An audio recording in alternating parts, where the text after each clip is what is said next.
રીંગણના રવૈયાનું tasty શાક. રીંગણના રવૈયા બનાવવા માટે 8 થી 10 નાના નાના રીંગણ લીધા છે આ રીતના, અને મેં એને વચ્ચેથી આ રીતે કાપી લીધા છે. 3 નાના બટાકા છે, 1 વાડકી તુવરસિંગના દાણા, 3 લીલા મરચાં અને નાનો ટુકડો આદુ છે. એને ક્રશ કરી લીધું છે મિરચી કટરમાં. મીઠું સ્વાદ મુજબ, 2 ચમચી લાલ મરચું, 1 ચમચી હળદર, 1.5 ચમચી ગરમ મસાલો અને 2.5 ચમચી ધાણા જીરું છે. 2 ચમચી તલ, 1 નાની ડુંગળી ઝીણી સમારી છે, રઈ અને ગોળ, વઘાર માટે તેલ. રવૈયા ભરવા માટે જે મસાલો બનાવવાનો છે એના માટે આદુ મરચાં અને તુવેરસિંગના દાણા ક્રશ કરેલા, ડુંગળી, મસાલા લીધા છે એ, તલ, ગોળ. આ કોરા મસાલામાં 2 થી 2.5 ચમચી તેલ જશે. આ મસાલાને બરાબર આપણે મિક્સ કરી લઈશું. રવૈયા હવે ભરી લઈશું આપણે. તો આ રીતે રવૈયા ભરવાના છે.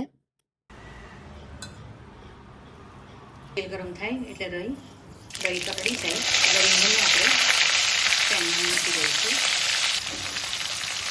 આ રીતે બટાકા પણ એની પર મૂકી દેવાના છે. પાણી રેડી રહીશું.